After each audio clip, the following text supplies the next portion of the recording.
கேள்வி கேட்க வேண்டிய ஒன்றுதான். ஆனாலும் வழி இல்லாமல் விஜய் அவர்களுடைய தனிப்பட்ட வாழ்க்கை காரணமாக அதான் நீங்களே சொல்லிட்டீங்க, தனிப்பட்ட வாழ்க்கை. அது அரசியல் ஒப்பிட்டு பார்க்கக்கூடாது.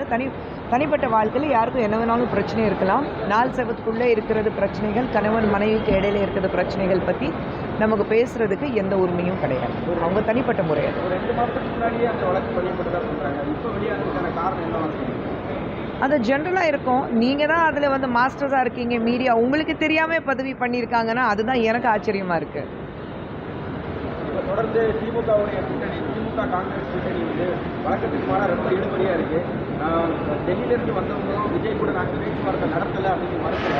கூட்டணி அவங்களுடைய கூட்டணி நிலைப்படை எப்படின்னு நீங்கள் நினைக்கிறீங்க? காங்கிரஸ் பொறுத்த வரைக்கும் தனிப்பட்ட முறையில் நிற்கிறதுக்கு அவங்களுக்கு எந்த தகுதியும் கிடையாது, அந்த தைரியமும் கிடையாது.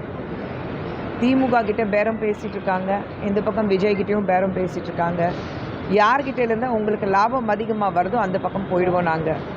யார் வந்து அதிகமாக சீட் கொடுக்குறாங்களோ, ஆட்சியில் பங்கு கொடுக்க போகிறாங்களோ. ஏன்னா இது வரைக்கும் சென்ட்ரலில் உங்களால் நிச்சயமாக இதுக்கப்புறம் என்றைக்குமே உங்களால் சென்ட்ரலில் வந்து ஆட்சி பிடிக்க முடியாது.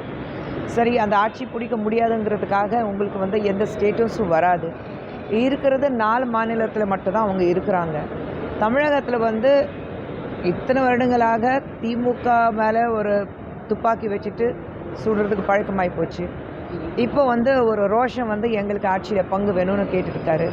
மாண்புமிகு முதலமைச்சர் அவர்கள் தர மாட்டோம், முடியாது கூட சொல்லலை, மாட்டோம் நான் சொல்லியிருக்கிறாரு. அப்போ அவங்களுக்கு ரோஷம் வரல, ரோஷமும் வராது. சூடு சொரணை ரோஷம் இது எல்லாமே காங்கிரஸ்காரங்களுக்கு கிடையாது. ஸோ யார் எங்கே எங்களுக்கு வந்து நாங்கள் கேட்குறது எங்களுக்கு கொடுக்குறாங்களோ அந்த பக்கம் போயிடுவோம். ஸோ அந்த பேச்சுவார்த்தை போயிட்டுருக்கு.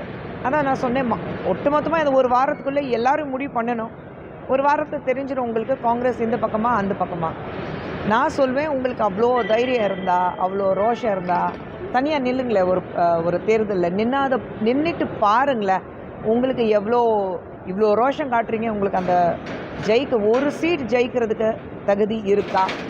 சொந்தமாக நின்று பாருங்கள், பார்ப்போம்.